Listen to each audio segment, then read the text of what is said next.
What's up, guys? Welcome to another episode of the Bittersweet Podcast. It's your girl, Wintana. And I am Rahel.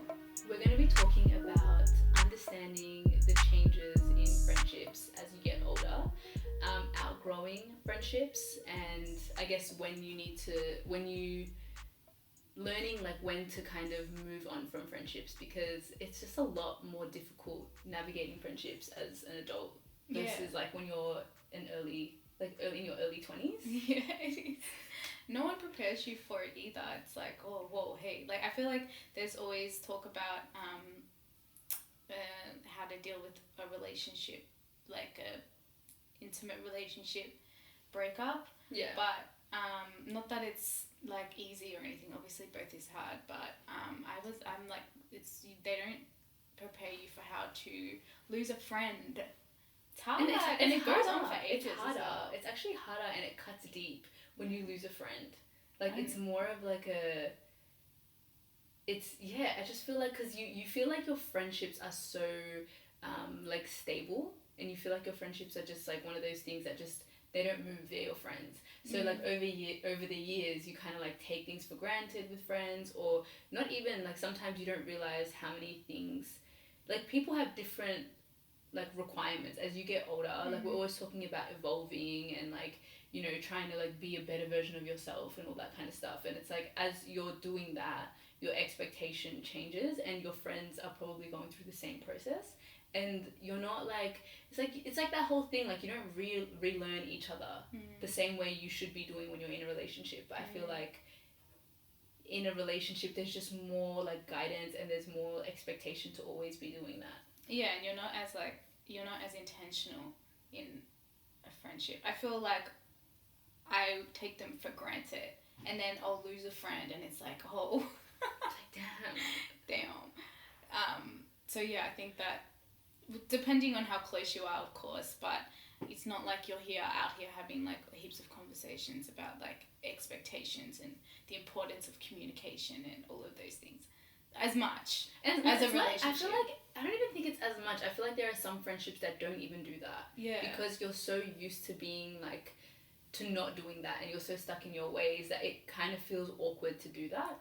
Yeah. It feels like, oh, like if I tell her about my emotions, or if I tell them like I'm feeling like this, it's the thought of their reaction can also be like really like daunting, because you're just like, we've never done this before. Yeah. So anyway, we're gonna get into all of it. Before we do, I came across this video on TikTok. A friend showed me, and I was like, we need to put this on the episode, and I want to hear, Rahel, I want to hear your reaction. Yeah, because I haven't seen it yet. Yeah. Okay, I'm gonna play it. I'm just gonna play the audio. Okay, we're here to help. So I've always been attracted to older men. Recently, I started chatting with a blank profile on Grindr. My own profile is the typical headless torso. We were getting along quite well and had quite a lot of the same interests before things started to get sexual. Now, you have to remember that no pics had been exchanged up to this point. We were getting to the point where we would schedule a hookup, so the inevitable question came up. Pictures. He happened to send his pictures first, including his face, body, and the lower bits. Oh, okay. Oh my god! Oh my god! What? Come on, I'm on bloody eggshells here. What? Come on. Oh! What? I'm on eggshells. Oh my god! What is it? What is it? Come on. I was shocked to be greeted with pictures of my dad.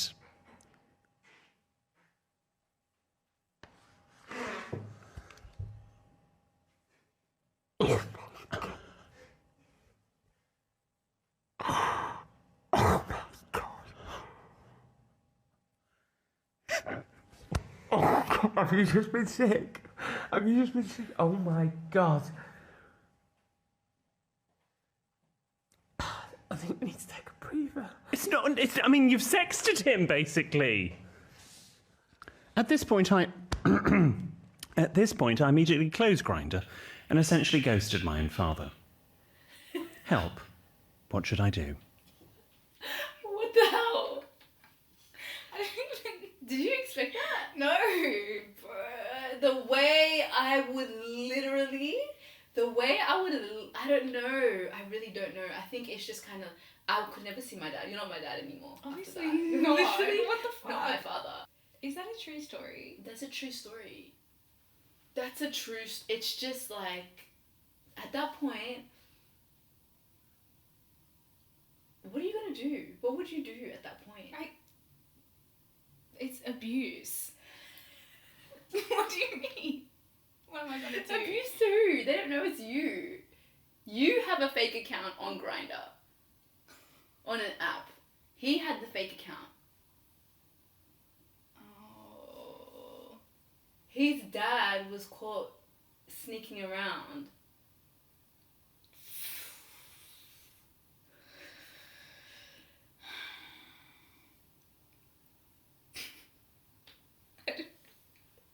I don't know. That's really. That would, like, I could not function in life. Like, I would just kind of disappear. I would delete all my social media. And What? I would just be dead to the world. What? Because what is that? Like, I couldn't deal. That's what it would be. Like, I just could not deal. Like, that would be my reaction. I'd be disgusted, humiliated, and just absolutely devastated. That's the word. I think devastated. Humiliated is like, yeah, I guess you'd get like that secondhand embarrassment and disgust. Like, truly, like, that's disgusting. I don't think I have it in me to tell people. You just keep it to yourself. I genuinely don't think I could. I don't think I could put my siblings or like anyone else in my family through that kind of trauma. I think I would just like, it would just be weird. How from are you that gonna point. live with that though? I will live with it. I will live with it. Like, it's one of those things that you suppress. It's probably very toxic and like not the right way to deal with things, but I actually don't know. Maybe I would start going to therapy. Yeah, because you need an outlet for something like that. Like, at that point, it's like, you just don't, I don't know, yeah, I don't know how I could handle something like that. Yeah, I think you're right. I don't think I would tell people either. Yeah. Just based off their... Actually, no, I think I would. Who? If is he married? His dad? Yeah. Is he like I guess on the so. down I low? guess, I don't know. I just heard that clip. But, like, I guess if he was, if like, okay, let's say my mum's being affected by it, then obviously, yeah, I'd have to say something. Yeah. But if it was like, just maybe your parents are divorced he's openly gay or not, Just then silently it's walk just away. like, let it be. Yeah. Yeah. Okay, so if your parents are, like, together, that's when you would obviously say something. I would say something, because it's like, that's like a Yeah, family that's secret. literally, Like, I'm not going to keep it's not it even to that. It's like myself. you literally have, like, a whole, like, other Yeah. life, and your mum's just there being all innocent. Yeah. So, yeah, that. But for a long time, I would just be like, I think I couldn't process that. Do you think you'd ever get to a place where you'd laugh? You'd No. laugh about it. You'd be like, No. oh, this happened. No. Like, No, I'd be so shaken. I'd be so disgusted. I would be so, like, I would just, everything at that point is a lie. And I think I don't know, I just feel like everything is a lie. everything is a lie. It's like, you think of the relationship you have, and at that point, it's just done. So it was the son that had a catfish account. Yeah. Just a torso. Yeah. There was there no photo. Yeah, it was just torso. Yeah. Wow. That is some bullshit. Yeah. Dangers of catfishing, I guess. You might see your parents Don't do it. on whatever platform you're You using. might be like... Imagine seeing like your mum on OnlyFans. It was like that thing you sent that me. article. It's just like not okay. Mother-daughter. But that's not the same as this. No, it's not. That's not the same. This is like his dad is going on the low Yeah. and doing all this stuff, and then Yeah. you know, coming back and just like, it's just, I don't know. Would you tell me? No. sorry, hun. It's like, this is like a family. Like, you don't understand. It's taking every fiber in my being to tell my family. Yeah.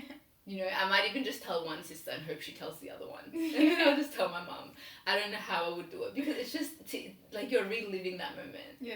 So then to go and tell you, I just feel like I can't tell, because it's just like a reminder that this is a real thing. You know when you say it, it's real? Yeah.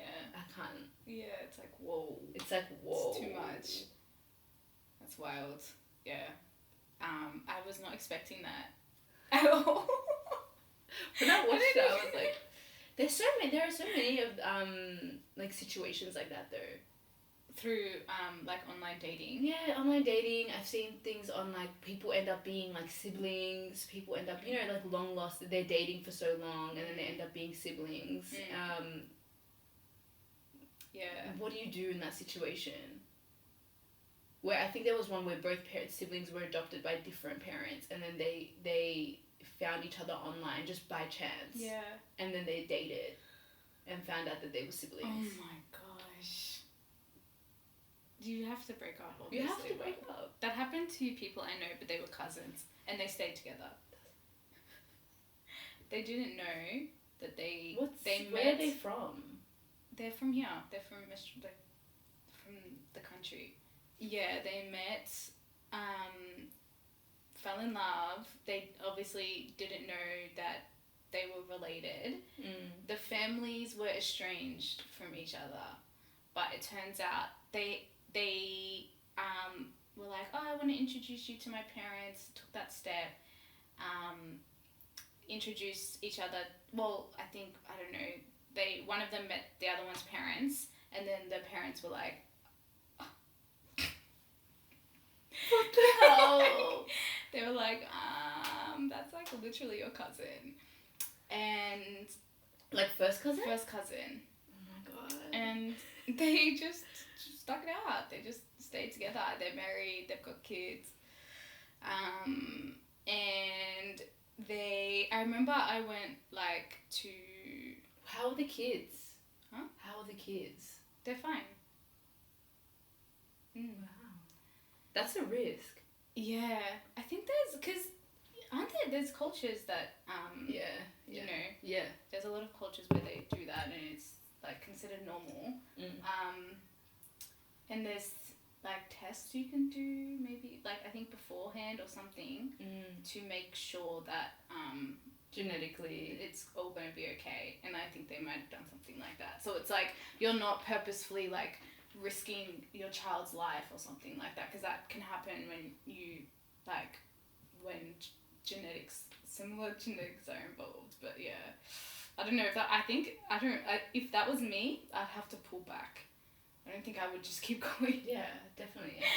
Like even if I was, I'm sorry, what if you were deeply in love, I will find another soulmate. I don't believe that there's like one soulmate in this lifetime. It's just sad, but it's sad that I invested time into this, but I'm not going to marry my cousin or my like family member. Yeah, of course.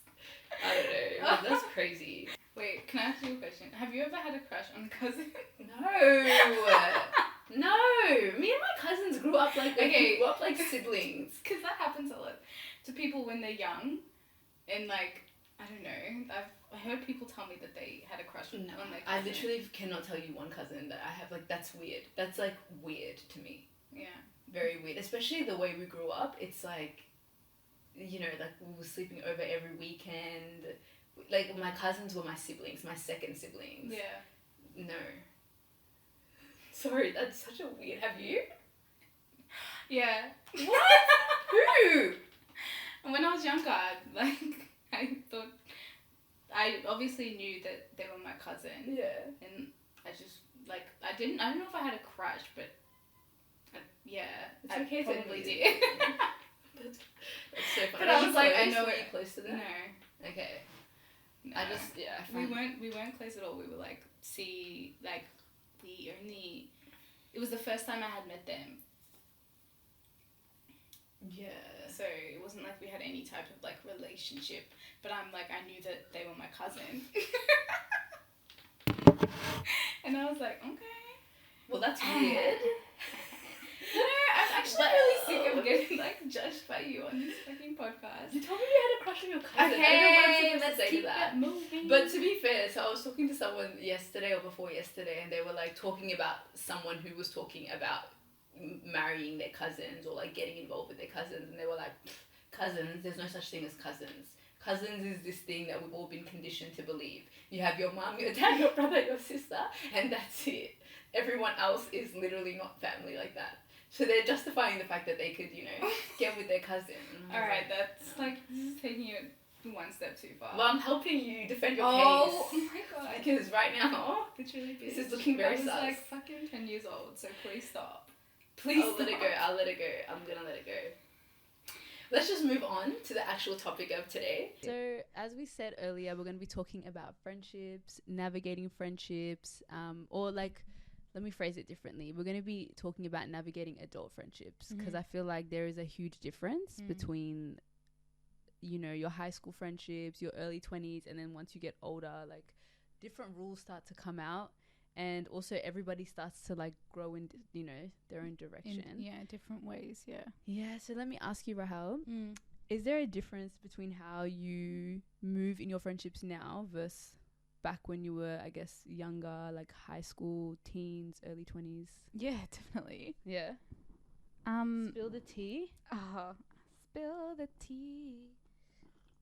Well, I think, yeah, because when I was, obviously when you're younger, your settings and your environment's completely different to what you're experiencing and what you go through in life. So I had less expectations on my friends when I was younger. I didn't really care about much. I didn't care about like values really. I didn't care too much about the type of people they were.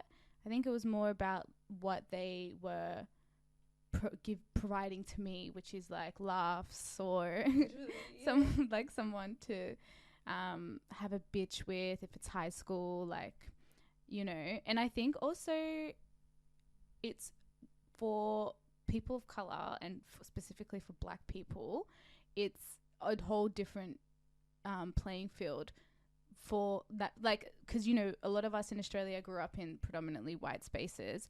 So yeah, in high school and stuff, I didn't really feel connected to any of my friends like that. I always knew that we were so different in like every single way, but I didn't mind because it was kind of like, it was deep in a way, but then sometimes it was also surface level in high school, which I think it is for a lot of people. But then, you know, once the older you get, you start to really pick up on the character of the people that you want to surround yourself with. But I didn't get to that point up until I was in my like mid to late 20s. In my early 20s, it was kind of like same vibe, like, oh, who can I turn up with? Did it matter if the people were like obviously it's like high school, you grew up in the country, so it's like everyone's white, but then you came here and it's like you started to get, you know, you were around your people. Did you feel like it was like still on that same kind of superficial level, or it's like, was there a difference? No, it was definitely deeper just because there was that common connection based off being black. So that automatically made everything deeper. Like you just feel closer to people that share the same experience as you do. And that was always the biggest gap for me in high school, was that I was constantly around people who didn't get it. And, you know, they didn't like the same music as me. They didn't like... we can't even connect on the basic shit, you know? They didn't like the same men as me. You know, back in the day, like, racism is that was such real. a real thing. Like, I used to fight for my life trying to convince these girls that, like, Trey Songz was, you know? I was like, I just didn't understand. And people were like, oh, yeah. And I'm like, who then? And they'll be like, Channing Tatum. Yeah, oh my gosh. Like, Justin Bieber. Or, wait, who were there? There's other ones. Zac Efron. No, there's the guy, Frank something. Is it Frank? Yeah, that he had a twin. Oh, yeah, he's fine though. Yeah, he is fine. What do you mean? Like, But it's like I would never think of him if I'm Yeah. gonna be fine. You know, I'm Yeah. gonna be like the celebrities that I was naming. It was just who did I name back then? yeah. I have the weirdest celebrity crushes back in the day. I was obsessed with Trey Songz. I was obsessed with him, and then I went through a phase where I took it back, Yeah. and then I was like, then I saw him live. I'm like, he's actually cute. He's just weird. He just gives me weird vibes. Yeah. But he's attractive, but he just I gives wouldn't me say so creepy anymore. vibes. Yeah. but- I was obsessed with Bow Wow. Yeah, me too. I'm not gonna lie, but then he's so short. I Do you didn't know care. who's my shameless crush for a period of time? Shameless? It is shameless because he's like that guy, Lil Wayne. And I don't know why. There was a group of girls, Yeah. of women, I feel like all around the world Yeah. that just loved him. I don't know Loved what it Lil was. Loved Wayne. his music, but also like he gives you like vibes. Yeah. I mean, I get it because his music was like It was so insane. good. Young Money, bruh, like insane. So I get it, but also it's like, I know. I don't know what I was thinking, but he was cute back then. Lil Wayne younger, it was cute. I don't know about now, but back then, yeah. I mean, maybe for like early, 2005. This was like 2000 and when did he pop off? 2008. I don't know. But yeah, look, I couldn't have that conversations with my white friends because they just didn't get it. oh my god, You know? yeah, I know. Even what you like mean. I'd show them the men I'm dating, and they'd be like, yeah, I know. You could just tell that they're like I did trying not so hard not to engage. like be racist because you know they're already thinking on it. Like, even they would say to me like, "Oh, he looks like so gangster, so ghetto." Ghetto. Yeah. Ghetto. Yes. What does that mean? They I would wish you were call- like, what does that mean? I was like 16. I didn't even like. I thought I would just laugh it off, you know. And I would always know, like, if I was, you know, dating someone, like, I would dread the day that I had to show them because they just did not find black men attractive. No one did, which is so funny when you, like, flip it now and you see. Oh yeah. It's just, like, eye roll. But anyway, yeah, so it's just, like, we had nothing in common. So that's why I think, going back to the question, like, friends change, like, your friendship dynamics change when you grow up because you grow as a person and your expectations of people grow. Like, you can't just be having this surface level shit anymore. Like, you can't tolerate it. If I had to rely purely on my old good friends, I'd go crazy. Yeah. That's why they're either distant or they're not in my life at all.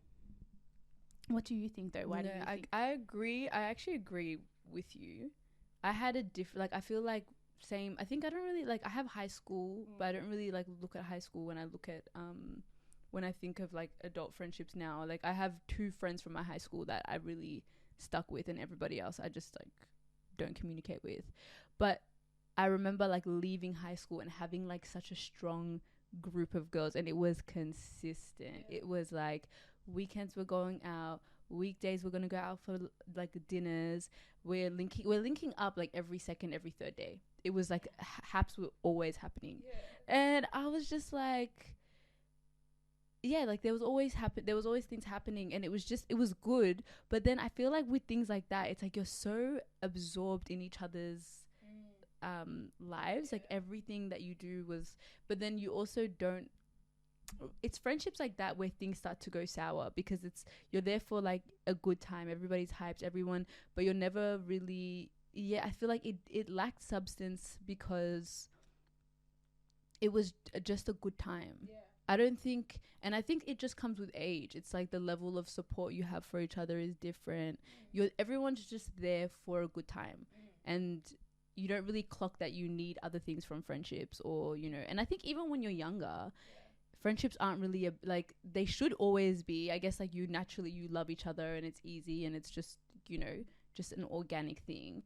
But I feel like I don't know, you're maybe like the things that you're going through in life are not as deep at the time and all of that stuff. So it's like you're not really relying on your friends for that level of, so I wasn't, for that level of like support and like constant, I don't know, just, you know, like life shit. I think I just don't really feel like I wasn't going through that kind of stuff at the time. So I wasn't really looking for it from my friends. Yeah. And by that I mean like, yeah, just kind of like comfort, support, advice, all that kind of stuff that you look for that I look for in friendships now. And I think it was just, yeah, it was all fun. And then things turn sour, like things happen, and I feel like that's when you start to know, or like your friendship is tested, because maybe it could be, you know, I don't know, certain things are said, or you know how it is, especially with girls, it's like something happens and I kind of feel like it causes like, it's like the catalyst of like an explosion, and from there your friendship is really tested. And when it's tested, it's like you kind of you see, not only do you see which friendships kind of serve you most, you also kind of start to think about what you look for in friendships. That's when you start to realize you've outgrown this kind of friendship, because at the start it was just like we just had good laughs together, we ate at good places together, but then after a while it's not enough. You can't just, you're just not interested in the same things anymore. And I think like you get older and you realize that, and it's just, for me now, it's like my friends are still friends that I'm gonna have like a life. It's not like deep every time we link up, but there's a level of comfort I feel like I have with my friends now that's just slightly different to before. No, yeah, well, 100%. I feel like we were saying, even, you know, when you're younger, I feel like I always, I hadn't experienced life yet, so I didn't even realize how much I needed good friends, real true good friends in my life to like be happy. I always kind of thought, you know, which is so but I was like, I will get a boyfriend and I will stop needing my friends as much. Really? Yeah, I was kind of in that vibe of, I had my sister, I just didn't like, it wasn't as much of a priority for me. Especially because I had such a weird friendship experience where I had my high school friends, which we all fell out of touch, basically. They stayed in touch, but obviously me, like, I completely fell out of touch with them because we just had completely different lives, so it is what it is. We're still friends now, though. And then I had other friends that I got through my sister. So I was kind of like, like, this is all fun and games. We're having so much fun. Like, this is my crazy wild phase. And then, you know, like, I'll just settle into life. I'll settle into finding my partner, and I'll settle into my job that I'm going to love. And it's kind of like, you know how they say like there's a hierarchy of like what's important. And for me, like at that stage, what was important to me was like being, and what I, not important, just like what I genuinely thought life was. Like I didn't see it in any other way. Like looking at my parents, looking at my siblings, they were all the same, kind of like they have couple friends.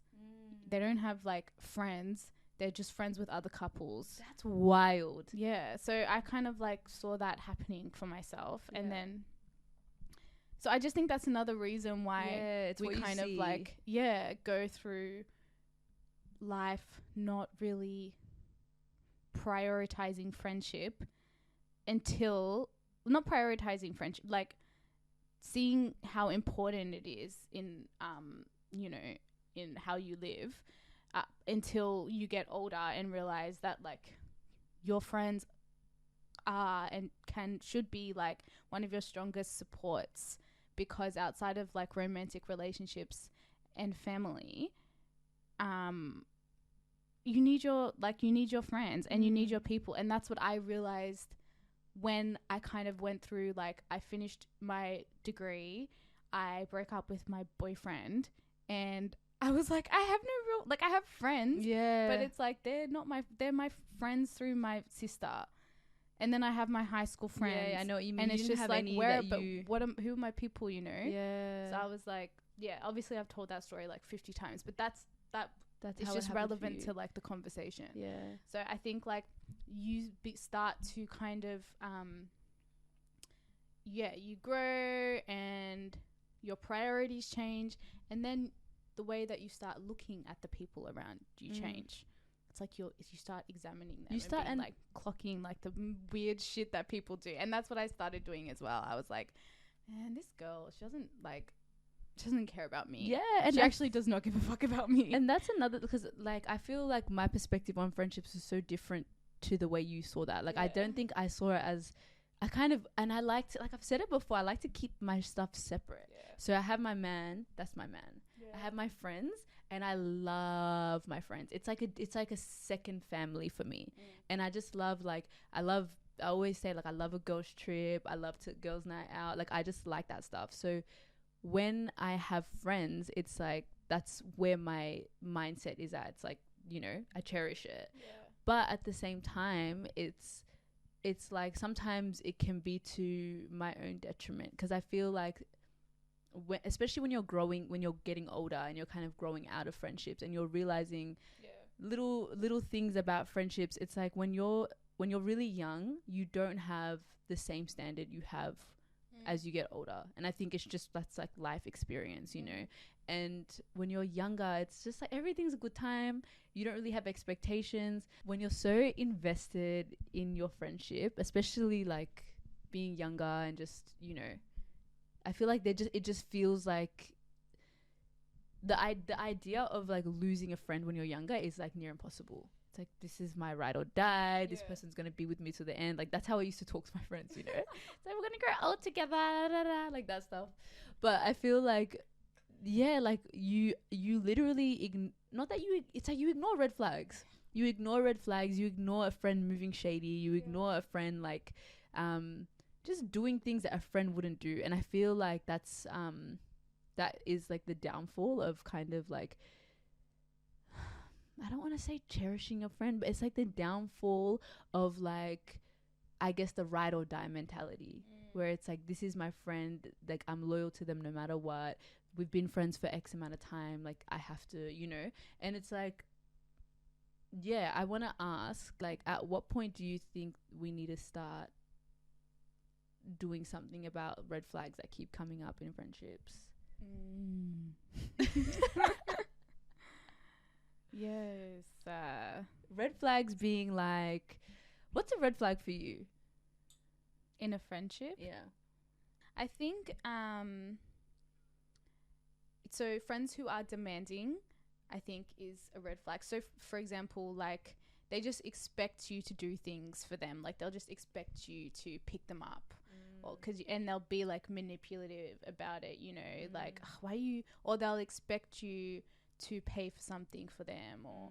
And they put you down, like, when you don't want to. It's kind of, like, continuously crossing your boundaries, like, over and over again. And they use the whole, like, oh, but, you know, I would do it for you, or we're so close, like, why... Like, this is just what our friendship is supposed to be like, but it's like, you should be able to be your own person, you know. Just there's heaps of little things that will come up in that, I think, and I've experienced that a lot of times before. Just like manipulative kind of... Just kind of like very, again, like, it's kind of like one-sided. And it's just demanding. Demanding of your time, even, like, just say you don't want to hang out. Or you don't want to go out, or, you know, all of, and they just kind of, they don't care that you're tired. I know just what like, you you're mean. coming, and it's like, but I'm tired, and I don't want to, and it's like, oh, why are you being so boring? You know, that type of thing, where it's just like, they're so concerned about like their fun and their like just like something that they want to get out of, rather than kind of considering. So when it's, of course, like one-sided friendships, when you just feel like you're giving everything and like really what are you taking, what are you getting out of it? I think like when people are, I think like really noticing how you feel when you leave your friend. Like how are you feeling? Are you feeling do you feel good? drained? Do you feel like I know what you mean? Are you happy, or are you mentally drained? Are you just feeling like used? Like I think that's like a red flag. And another one for me is like I don't like judgmental people. Yeah. I don't like judgmental friends. I don't like when they'll kind of have like a superior vibe where they just think that they're better than you, or like entitled. Yeah, because I don't want to be judged. Like people make mistakes, people do stupid stuff. I want to feel like I can tell my friend anything, as embarrassing or as, I don't know, like maybe I've been completely like fucked over by a guy, but I was being a dumb bitch, you know, and I want to be able to be like, and I want to be a dumb bitch again. I don't want to. It's like, it's like I just want to. I'm just gonna fuck around again, and you know what I mean. Like, let's laugh about it. Yeah, I don't want to tell my friend, and I'm telling them, and they're like, "That was like, why would you do that? Yeah. Like, why would you let him treat you like that?" I think there's a level of like concern where it's like you can be a friend, and you can be like, look, I'm like, it's your call, but at the end of the day, it's like, you know, you could do better. Because if it's like, okay, this is now 5th time round, there's a difference between like your friend's looking out for you and your friend is judging you. But I do, it's a balance, I think. But in everything, I think that there's a way that you can be concerned for your friend, and you can genuinely like want to help them be a better person. But I think like judgmental is a whole different thing, and you can feel it. Like I think like I think they're red flags. What are your red flags? Well, on the flip side of that, there are people that are like very passive in friendships. Like they, like, let's use the guy example again. Okay, 5th time, 6th time round, and they're like, oh my god, ha, like laughing, or just like kind of. It's like you're too complacent in this. You know what I mean? Where it's like, you're also my friend, so I'm coming to you for advice. And sometimes I feel like people can not say anything, and it could either just be like, I can't be bothered, I don't care enough, that kind of stuff. I don't like, I'm also coming to you, so like tell me the truth type of thing. So that's a red flag for me. It's like, are you always just going to like not have an input or like give me advice, or and it's not that your friend has, like, I just feel like you're going to your friend for that kind of information, or you're going to talk about it, and if they just keep watching you just take L's and they're just having a laugh about it, I don't know if that's your friend. Jealousy is one of the biggest red flags. Friends that are jealous, competitive, haters, people that hater, you're a hater. What else do I call you? You're a hater. Like, if people that have you? I don't know. Oh, actually, yes, I have. I've experienced it. Or it's like you're like some sort of success or something that's happened to you that's great is like, I don't know, it's like the way that they water it down. When it's your friend, like, you hype your friend up, you know what I mean? You do something small, I'm like, like, you know, you killed it or whatever. It's like you want to be a supportive friend, but it's like you can tell when people are a little bit like they're just there, the support isn't there, the love isn't there. I just feel like that is a really bad trait in a friend. You should be able to just love what your friend, appreciate what your friend is doing, and show them that love. I think people that kind of shy away from doing that, or like, I don't know, I just don't like that in a friend. I think you also need to be able to hype your friends up. Yeah, of course. And I think that's why, like, it depends on the situation, because I think that's why people say you need to be careful, like, who you're around, because it's genuinely when people are not like winning themselves, it's like really hard for them to appreciate other people winning around them. And I think that it takes like a lot of self-awareness to realize that that's what's happening to you. that's why I think it's such a common thing. Like, because sometimes it's not even like we're saying like people are out here being like really obviously negative and they're trying to like tear you down. No. But there's little things that you can It's notice. It's subtle. Yeah. It's very subtle. Yeah. Or because it doesn't even have to be like putting you down. It can be like when you're telling someone something that you are proud of and they just kind of instantly turn it on themselves and it's like, oh, but I'm not doing this. Or you know? not even, or they're disinterested, or they're not as excited for you as they would be if you were to say something so meaningless. Like if you were to bring up gossip and it's like the hype is there, let's talk about it. But then, oh, I did this or I'm doing this right now, and it's just a bit like, oh, like the response is very mediocre. It's just not really supportive. And it's just like not excited, and I just don't get that. For me, I feel like you're a shady friend. Yeah, if I feel you do like that comes with growth as well, though, because I've had friends where I've experienced that where it's like they don't want to hear that I'm doing well because for some reason it makes like I might have a big head or I think I'm like this type of amazing person.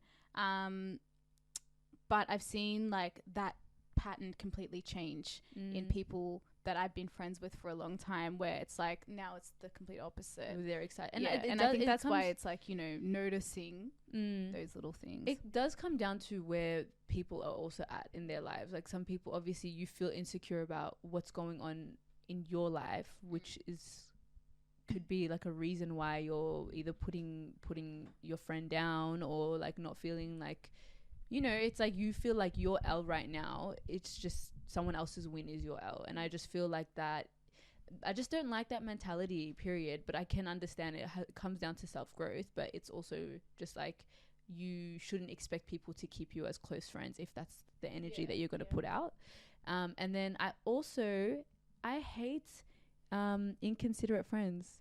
And I'll say inconsiderate there's a way that you said it, how it's like, I want to go home, and this person is just kind of like, it's all about their fun and whatever. But friends that know, because as a friend, you know someone else's personality. You know that, like, I could be like, Rahel's really nice. She's so generous. Even if she doesn't have something, she's willing to be generous.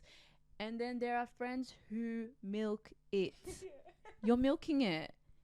You know your friend is generous, and it could be something where I've seen people, they know someone is generous, and if that person has money in that moment, they will book their Uber, they will book your Uber to go home, but you have the money to book your Uber.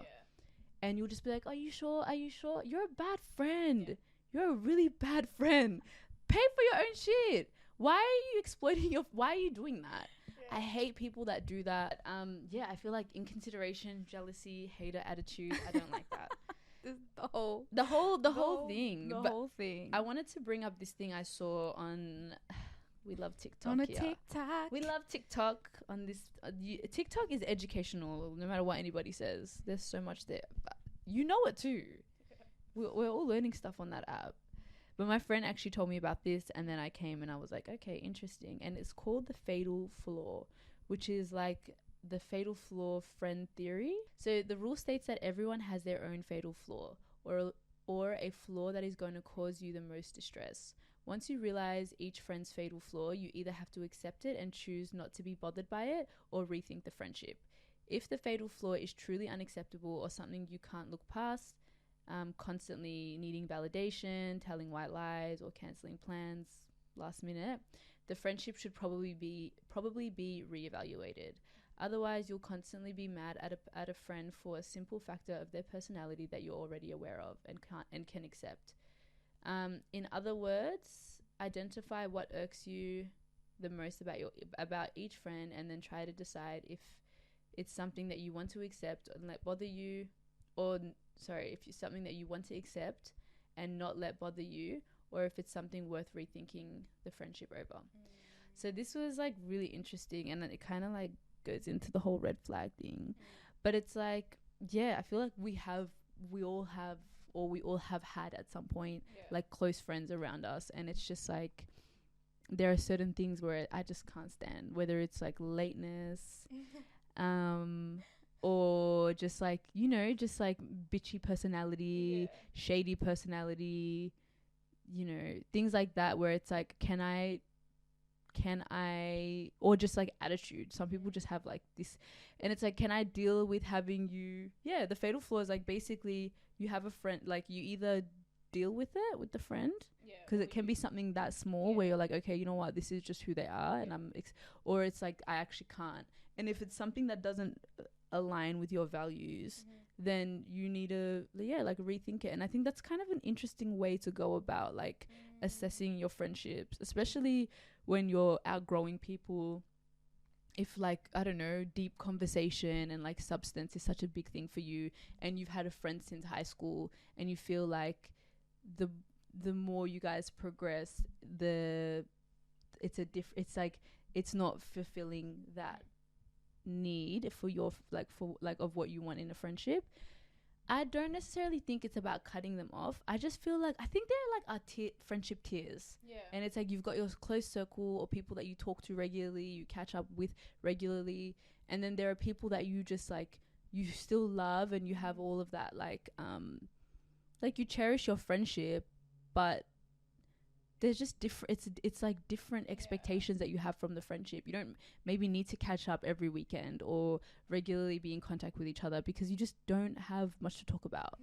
And I feel like sometimes it's better to accept it for what it is than to drag something on and then end up like it ends up fizzling out.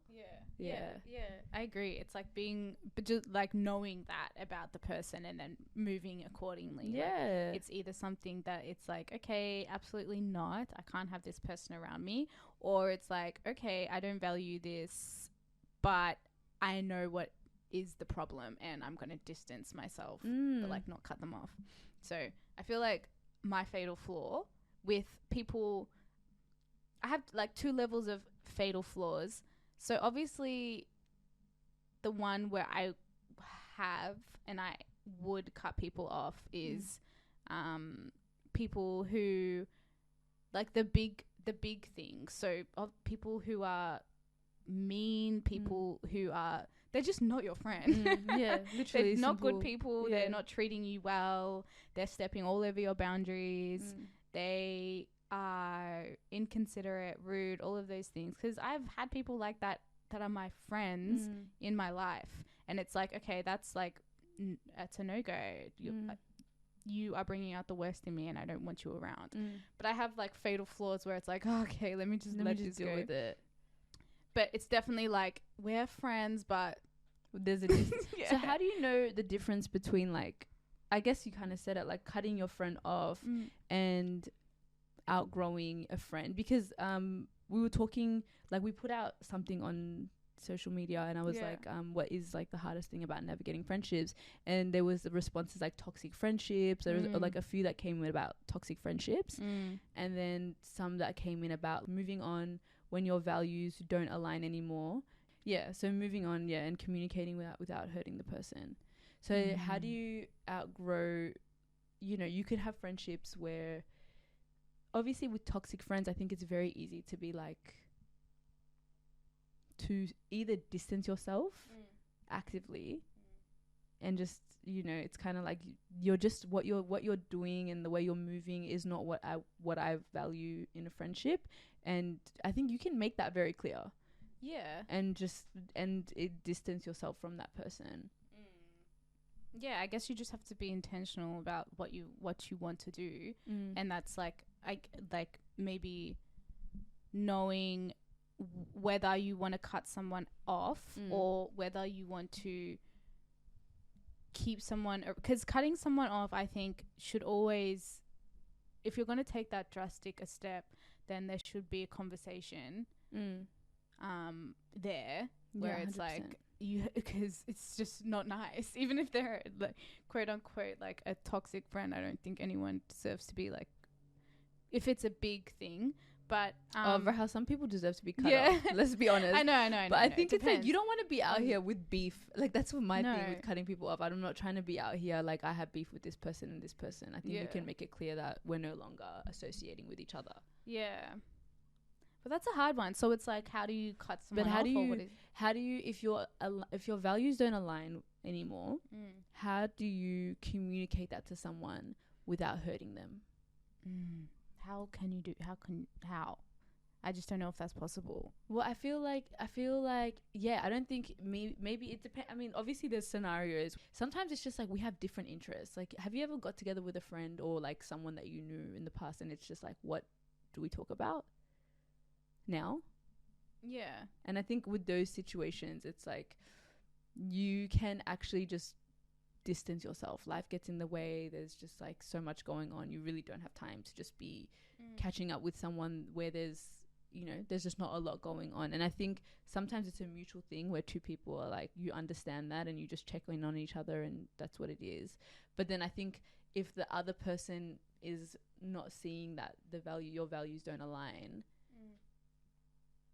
Yeah, then you're just in for like a difficult conversation. you're in for a So difficult it's either like you conversation. have the conversation and you kind of spell out why you don't think that you should be close, or you can try to just maintain a distance without having the conversation. Like people do that as well. They just kind of like slowly but surely pull away, and then the other person might like get the message and just be like, oh, okay, like, you know, it depends how close you are as well, obviously, but I think it's just like trying to make that decision. And I think the whole like fatal flaw thing helps, because you can be like, oh, can I just, because I've noticed things about people that I'm like, I don't like that, you're selfish.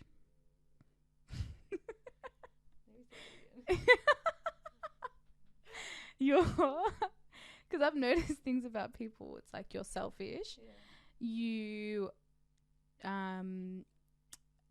like I can't have a conversation with to you without it revolving around you, and you just use me for advice. But you know, sometimes I get tea and I'm like, okay, like you're talking a lot and like this is really draining, but I still want to catch up with that person maybe like once every like 6 months or something. But it's like I made a conscious decision to be like, I expect nothing from you. I'm not going to open up to you, even though you're here like telling me your life story.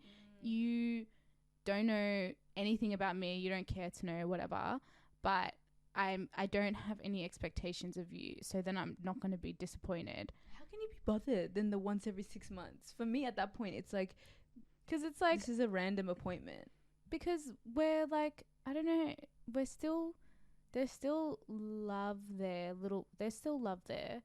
to a point where it's like, I don't see a need to cut you off, and I don't see a need for a conversation, because we're both like, it's kind of the situation where like the distance has just kind of happened naturally, like obviously, but some people will continuously want to come back into your life, and I'm not going to be like, no.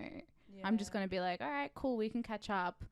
You can tell me what's going on. I'll listen, because like I said, sometimes I just want to get the tea, and then we'll just like call it, that's a day. So I think it depends on like what you can put up with, and how, like, if the person's very much like they want to be your friend, and they're not just kind of gonna like read the signals and let it go, then you obviously just have to have a conversation and maybe like hurt someone's feelings. And just let them know, like, I'm busy, like I'm doing this, I'm doing that. Like you could just, regardless of what you're doing, life is just busy anyway. So it's kind of like you need to make the time for the people that you actually prioritize. And then I think if you have that spare time and you don't want to use it like that, I think that's fair as well. So when do you think, like, when do you know you should cut someone off, and when do you know, like, how do you make the decision? What are the, 'cause that's a hard decision. It's a hard decision, and I just feel like I don't fully believe in like cutting people off that you don't have any like real issues with, unless it's like they're harmful to you, or like you get a sense of like, this person actually doesn't really care for me. That's when I would like cut someone off. If I feel like very invalidated in the friendship, if I feel like I can't you know, be myself or open up to you, or like there's like red flags that are going on. Otherwise, I feel like the cut off thing is so extreme. And I think like for the last, because I went through the friendship shifts, and coming out of it at the time, I was like, yeah, like I'm learning about myself and da da da da, like this person doesn't serve me and this da da da. And I just feel like coming out of it, it's like, yeah, I made the decisions for myself that I thought were right for myself at the time. But I feel like when I made those decisions, I kind of made it as if like the value of the friendship wasn't so great. And I don't think that's true. I think like friendships we spoke about, like they're so beautiful when they're done right. They're such a beautiful thing. It's a gift to have a good friend. So I think like for me, I wouldn't want to like have like beef with people. Like I cut you off and I cut you off. So that's just like not a thing for me. But if I feel like we're not really we're not like meshing and there's not that much going on, I just create distance. I think I create distance, and then it's like naturally as well with what you have going on in life, family, you're trying to work your own thing, everyone's trying to do their own thing, your time will go to that. And then I think for me it's just like I will still have that, like I want there to be, what's the word, just like, you know, good vibes. That's not the word, but you know what I mean. Good vibes. If I see you, it's hello. Like if we do catch up every now and then, and you like, if it was a good friend and it's like, you know, our values have kind of shifted, then yeah. I mean, I have friends that like my high school friends I was talking about, like I have so much love for them, but it's like our lives have completely taken us in different directions, you know.